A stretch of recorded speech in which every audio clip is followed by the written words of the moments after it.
This channel does not promote any violent, harmful, or illegal activities. All content provided by this channel is meant for an educational purpose only. আর এই মুহূর্তে নজর আরো একটি গুরুত্বপূর্ণ খবরে। সন্দেশখালী হাসপাতালে বেডের সংখ্যা 30 থেকে বাড়িয়ে 60 করা হবে গতকাল ঘোষণা করেছেন মুখ্যমন্ত্রী মমতা বন্দ্যোপাধ্যায়। আর সেই ঘোষণায় আশার আলো, যদিও আপাতত হাসপাতালের পরিস্থিতি তথৈবচ। ঘুরে দেখলেন টিভি9 বাংলার প্রতিনিধি। বিল্ডিং আছে, ডাক্তার নেই, ন্যূনতম চিকিৎসার মেশিন পর্যন্ত নেই। মাত্র 30টি বেড রয়েছে হাসপাতালে, যা চাহিদার কাছে নস্যি। বছর শেষে সন্দেশখালীতে এসে কল্পতরু মুখ্যমন্ত্রী। সন্দেশখালী হাসপাতালের আরও পরিষেবা উন্নত হবে, বেড বাড়বে, তৎসহ একাধিক পরিষেবা পাওয়া যাবে সন্দেশখালী হাসপাতালে, এমনটাই আশ্বাস দিয়ে গেছেন মুখ্যমন্ত্রী মমতা বন্দ্যোপাধ্যায়। তবে সন্দেশখালীতে কোনো হাসপাতাল নেই। যদি সন্দেশখালীর কাউকে চিকিৎসা পরিষেবা পেতে হয়, তাহলে তাকে কিন্তু নদী পথে ও প্রান্তে যেতে হবে। আর সেই ও প্রান্তে যাওয়ার একমাত্র ভরসা হচ্ছে জলপথ, অর্থাৎ বোট। এই বোটে করে সন্দেশখালীর খুলনা পাড় থেকে ও প্রান্তে গেলে তবেই কিন্তু সেই চিকিৎসা ব্যবস্থা পাওয়া সম্ভব। সমস্ত শরীরের অসুস্থ হচ্ছে, ওই জন্য যাচ্ছি। হাসপাতালে যেতে গেলে কিভাবে যেতে হয়? নৌকা করি। রাস্তায় মানে গাড়ি চলাচল, আর অসুস্থ মানুষকে আনতে গেলে আনাও যায় না, অনেক সময় অসুস্থ মারাও যায় রাস্তায়। যার জন্য গাড়ি পথ আমরা বেরিয়েছি সকাল থেকে, সেখান থেকে এসে ওখান থেকে গাড়ি পথ হয়ে এবার নৌকা পথে দিয়ে খুলনা যাচ্ছি। নদী পার করে আমরা চলে এলাম খুলনার এপারে। আর এখানেই রয়েছে সন্দেশখালীর হাসপাতাল, যে হাসপাতালকে অধিক পরিষেবায় উন্নত করা হবে বলে আশ্বাস দিয়েছেন মুখ্যমন্ত্রী মমতা বন্দ্যোপাধ্যায়। ভালো ডাক্তার লাগবে আমাদের এখানে। কেন এই ডাক্তার ট্রিটমেন্ট করতে না, ট্রিটমেন্ট করতে পারছে না। শরীর খারাপ হয়ে গেলে বসিরহাট পাঠাচ্ছে, কলকাতায় পাঠাচ্ছে। এমন একটা সমস্যা, এখানে একটু যদি পাতলা পায়খানা তাকে পর্যন্ত বসিরহাট পাঠানো হয়। এখানকার যখন তখন মানে একটু রাত বিরাট রুগী যদি এসে যায়, তার রাত্রিবেলা কীভাবে সে পরিষেবাটা পেতে পারে বাইরে। সিএম ম্যাডাম যেমন ঘোষণা করেছেন যে এটা 30 বেড থেকে 60 বেডে উন্নীত হবে, এবং তদুপরি এখানে ওটির ব্যবস্থা, যেমন সিজারিয়ান সেকশন।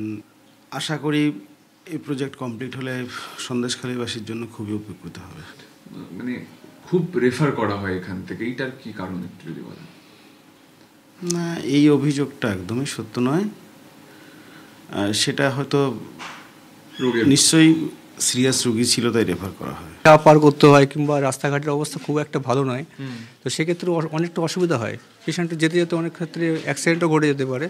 তার জন্য আমাদের এখানে যদি ভালো পরিষেবা কিংবা উন্নত মানের হসপিটাল হয়, সেক্ষেত্রে আমাদের আরও উপকৃত। মুখ্যমন্ত্রীর আশ্বাসের পর কি হাসপাতালের ভোট বদলাবে? প্রশ্ন এখন সেটাই। ক্যামেরায় পিকুর সঙ্গে সুমন, টিভি9 বাংলা, সন্দেশখালী।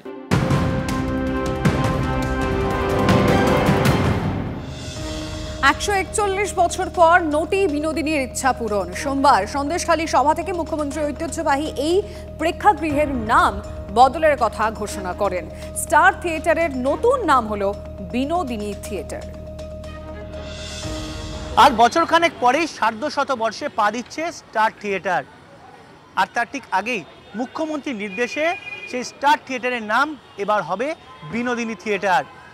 আপনারা সবাই স্টার থিয়েটারের নাম শুনেছেন, খুবই বিখ্যাত। আমি মেয়রকে অলরেডি বলেছি, স্টার থিয়েটারের নাম বদল করে আমরা বিনোদিনী থিয়েটার করব। তার কারণ এটাও একটা মা বোনদের সম্মান জানানোর জন্য এটা আমাদের সিদ্ধান্ত। স্টারের নামের ওপরেই অস্থায়ী রূপে ব্যানার লাগিয়ে দেওয়া হয়েছে, যেখানে লেখা রয়েছে বিনোদিনী থিয়েটার। মূলত 1883 সালে এই স্টার থিয়েটার তৈরি হয়, যেখানে বিভিন্ন পতিতযশা শিল্পীরা নিজেদের নাটক দেখিয়েছেন, থিয়েটার করেছেন। উত্তর কলকাতার অন্যতম গর্বের জায়গা এই স্টার থিয়েটার। মুখ্যমন্ত্রী সন্দেশখালীতে অ্যানাউন্স করেছিলেন যে স্টার থিয়েটারের নাম বিনোদিনী থিয়েটার করার জন্য। সেই অনুযায়ী, ওনার আদেশ অনুযায়ী আমরা নোটিফিকেশান করে দিলাম, এবং স্টার থিয়েটারের সামনেও আমরা ওই যে ফ্যাসাড যেটা আছে, এটা স্টার থিয়েটার লেখা, ওটা বিনোদিনী থিয়েটারের নামে লেখা হচ্ছে। কলকাতা পুরসভার মেয়র জানিয়েছেন আগামী কয়েকদিনের মধ্যেই এখানে স্থায়ী বোর্ড লাগিয়ে দেওয়া হবে বিনোদিনী থিয়েটার নামে। ক্যামেরায় অর্ঘের সঙ্গে সায়ন্ত ভট্টাচার্য, টিভি9 বাংলা, কলকাতা। মুখ্যমন্ত্রী মমতা বন্দ্যোপাধ্যায় যখন নটি বিনোদিনীকে স্বীকৃতি দিচ্ছেন, স্টার থিয়েটারের নাম বদল হচ্ছে, তখন দলেরই এক শীর্ষ নেতার তোপে শিল্পীরাই। আরজিকর আন্দোলনে যোগ দেওয়া শিল্পীদের বয়কটের হুঁশিয়ারি কুণাল ঘোষের। দলের তৃণমূল কংগ্রেসের নেতৃবৃন্দ, আয়োজক এমন কোনো অনুষ্ঠানে যেন এমন কোনো শিল্পীকে দেখা না যায়, এমন কোনো ব্যক্তিকে দেখা না যায় গত 2.5-3 মাস ধরে যারা অবাঞ্ছিত অতিরিক্ত কুৎসা করে ব্যক্তিগত স্বার্থে মানুষকে প্ররোচিত করেছেন, বিভ্রান্ত করেছেন। যদি এ নিয়ে কোনো কনফিউশন থাকেন, শীর্ষ নেতৃত্বের সঙ্গে কথা বলে নিন। তৃণমূল কর্মীদের আবেগে আঘাত লাগছে।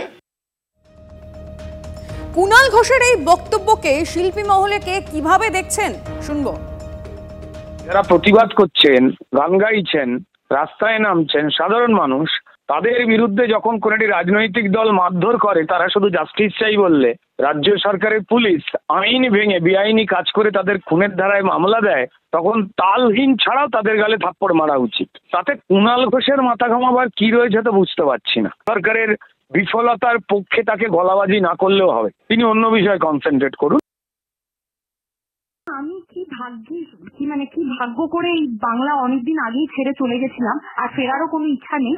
ডেমোক্রেসি অলরেডি পশ্চিমবাংলা থেকে হেরে গেছে। ওনারা সাধারণ মানুষের সরকার না, তাই ওনাদের হ্যাঁতে ওনাদের কি চটি চাটা বা তাই বলি না কেন আমরা, ওনারা তাদেরই সরকার।